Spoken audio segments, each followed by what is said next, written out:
একুশ মানে উৎসব নয়, রথ দোল বা চড়কের। একুশ মানে একটা ছবি রক্তে ভেজা সড়কের।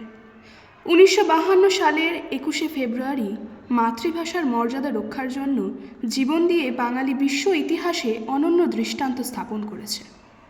তারই স্বীকৃতি পেয়েছি আমরা শতাব্দীর শেষ প্রান্তে এসে। সারা বিশ্ব এই দিনটিকে স্বীকৃতি দিয়েছে আন্তর্জাতিক মাতৃভাষা দিবস হিসেবে। মাতৃভাষা জাতি, ধর্ম, বর্ণ নির্বিশেষে বিশ্বের সকল মানুষের এক মৌলিক সম্পদ।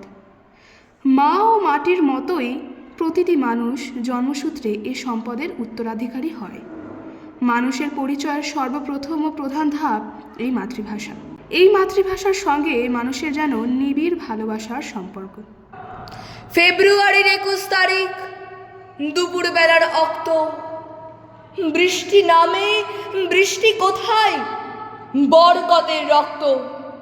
হাজার যুগের সূর্য তাপে জ্বলবে এমন লাল যে সেই লোহিতেই লাল হয়েছে কৃষ্ণচূড়ার ডাল যে। প্রভাত ফেরির মিছিল যাবে, ছড়াও ফুলের বন্যা। বিষাদ গীতি গাইছে পথে তিতুমিরের কন্যা। চিনতে নাকি সোনার ছেলে ক্ষুদিরামকে চিনতে, রুদ্ধশ্বাসে প্রাণ দিল যে মুক্ত বাতাস কিনতে। পাহাড়তলির মরণ চূড়ায় ঝাঁপ দিল যে অগ্নি, ফেব্রুয়ারির শোকের বসন পড়ল তারই ভগ্নি।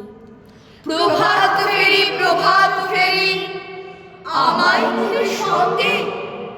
বাংলা আমার বচন, আমি জন্মেছি এই বঙ্গে। বাংলা আমার বচন, আমি জন্মেছি এই বঙ্গে।